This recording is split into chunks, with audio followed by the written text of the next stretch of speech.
Sahelian crisis weakens the position of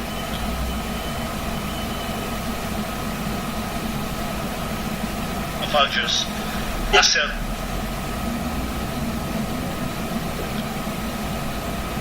if ambiguous role in the Sahel.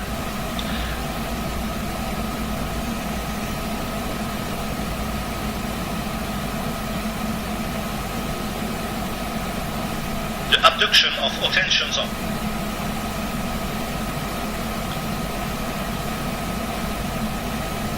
Algeria's rulers, artists of all stripes,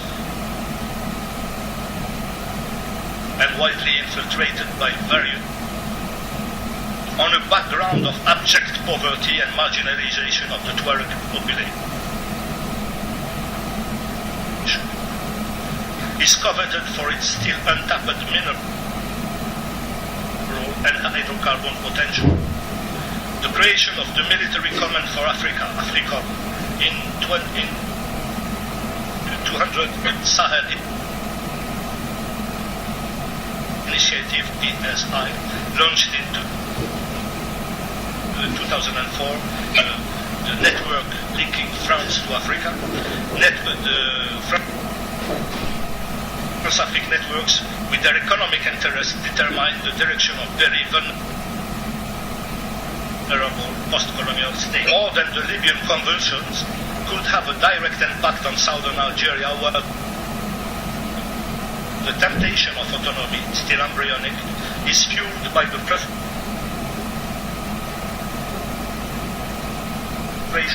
of local people. The demand is even greater than in the north of the country, is fueled by the fact that it's from the Sahara, their own region.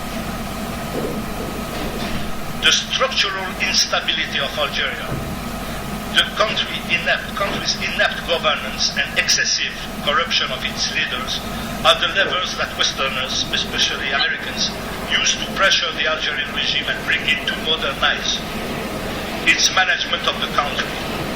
The activism of the American ambassador is a case in point, by his traveling around the country lauding the parliamentary system and calling for participation in the legislative elections. The United States adapt perfectly to the fully aligned Algerian system in spite of the nationalist rhetoric, as it lacks substance. Whether in the field of global war against terrorism or in oil, Algiers responds essentially to imperial expectations. Washington understands, however, that the collapse of the Algerian state and uncontrollable social explosion could have unpredictable regional repercussions. So there is a pressure to give some popular legitimacy to the electoral system that could have a more acceptable appearance for the West and prepares as much as possible an orderly transition, or rather a facelift, towards a system that is still more presentable and better accepted by the population. It's under the triple constraints of endemic social discontent, winds of protest from the East, and Western pressure that the regime holds parliamentary elections. This time, it assures, it will be free of the usual fraud. And it is quite possible that this indeed technically be the case. Politics and media are almost completely locked, annoying personalities prohibited from speaking, almost all of the authorized parties, primarily the Islamists, under police control. So it is no longer necessary to manipulate the poll, except to exaggerate the participation of the electorate. The main obstacle lies indeed in the very low mobilization of the citizen size. The current parliamentary representation was elected in May 2007 with less than 15% participation. The official figure was 35.17. And it is not at all sure that this rate will be exceeded during the next election scheduled for 10 May 2012. The level of turnout is the only concern of the regime. Can these elections anyway change the nature of the regime, whose decision center is extremely concentrated, and be the start of a transition to a democratic and representative system? That's the question. The answer is unequivocal. Nothing will change apart from the forms. It very likely indeed that the so-called nationalist parties, FLN and RND, are superseded by those who claim to political Islam. The winner and loser will vote only apparatuses managed by elements selected by the political policy. The Islamization of the society in its reactionary form, combining profiteering and obscurantist moralizing, does not interfere with those who hold power.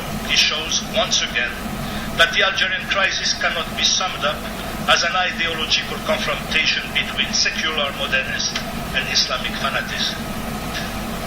Can the constitution of a democratic facade according to formal standards of the West that satisfies the United States and French sponsor of the Algerian regime be enough to prevent an explosion that all feel is inevitable?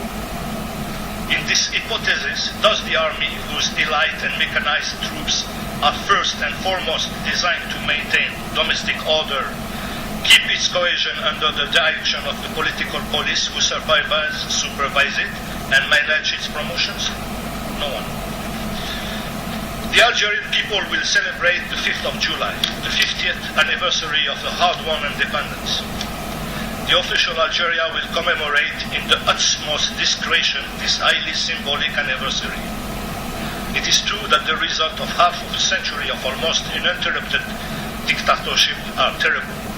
The social and democratic republic envisioned by the revolutionaries of the 1st November of 1954 has not emerged. On the contrary, the colonial order was followed by a draconian system that was both arbitrary and sterile. The history is disturbing because it holds a very cruel mirror to those who, by diverting the Algerian revolution from its democratic course, led the country into a bloody stalemate. The divorce between the Algerian people and the system of oppression that crushes the country has long been consummated. Maintaining this direction, bearing in mind the limited Algerian resources of hydrocarbons and absolute dependence on imports, poses a serious threat to the future of the Algerian people.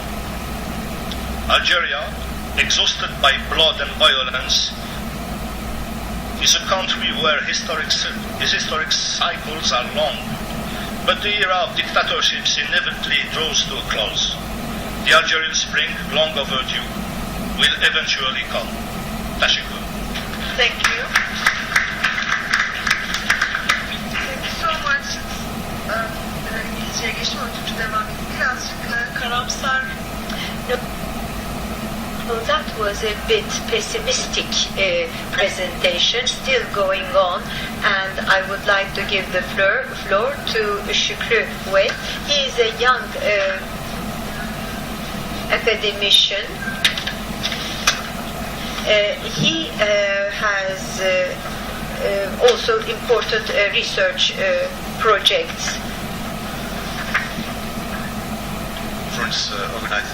Organizers also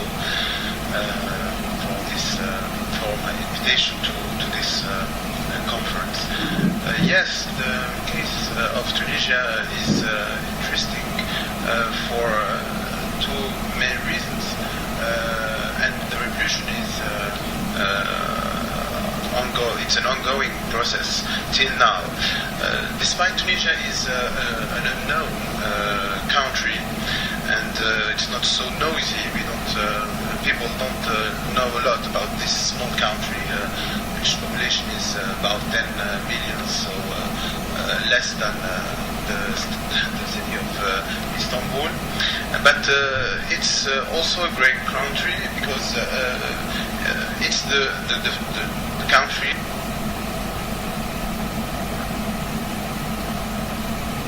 that initiated the Arab revolts and the so-called Arab Spring, and therefore it's the subject of the Islamic countries in particular. Secondly, and this point is related to the first, it's interesting because of two revolutionary moments. That is to say that in the case of Tunisia, the uprising has a real effect on reality and the words used during this uprising had an effect on, a direct and profound effect on reality. I must remind that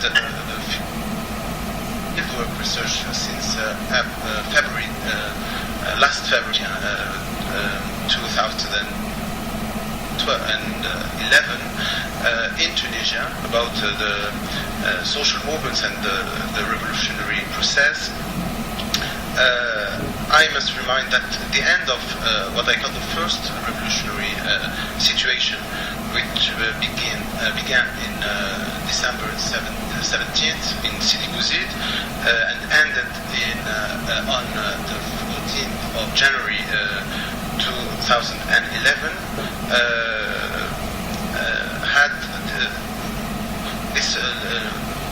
had a slogan which was Ben Ali lived, Ben Ali dégage in French and also in Tunisia, and ended with the flight of Ben Ali in January 14th.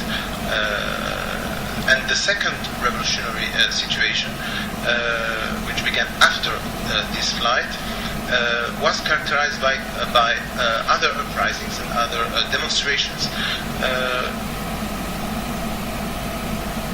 which demand the fall of the regime, state party to release, and also a constituent assembly. And the end of this situation in the end of February 2011 ended with the decision of the second provisional government composed of former ministers of the old regime, decision to hold elections for a constituent assembly scheduled during the summer of 2011. However, this performativity and the election of the Constituent Assembly last October have not removed nor weakened nor social movements nor the old regime as well. On the contrary, social movements continue for over a year to be the daily lot in various fields and all over the country. In recent weeks, we see that the radicality of their mode of action and their claims and grievances, the people want to work, justice for the wounded and the injured of the revolution, has thwarted the work of the government led by Hamad Ijbali, which is the Prime Minister of Tunisia from Ennahda party, the Islamist party, who won the elections in the 23 of October 2011. The government's reaction was not long in coming.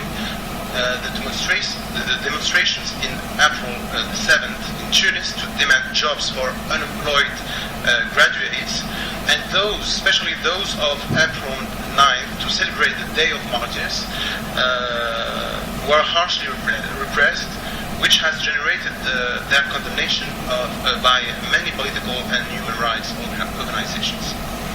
Therefore, one of the most important aspects of the Tunisian revolution is the dialectic between social demands, social grievances, and political demands. Revolutions are not only political, they are also, and perhaps above all, social, and this is the case of Tunisia. They are social and political, and it's a constant dialectic since December the 17th, 2010. If we take this date at the start of the first revolutionary situation in Tunisia, when Mohamed Bouazizi has self-immolated in front of the wilaya of Sidi Bouzid. I think one can read the history of Tunisia from December the 17th as the succession of four revolutionary situations. The first, I reminded, it began on the 17th of December and finished on the 14th of January 2011 with the flight of Ben Ali and the the article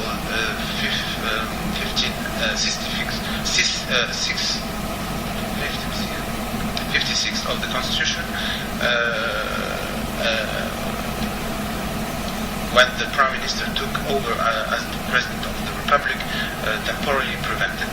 And the second revolutionary situation began on the 14th of January and ended on the 27th of February, when the provisional government, composed of former ministers of the old regimes, resignate after a big mobilization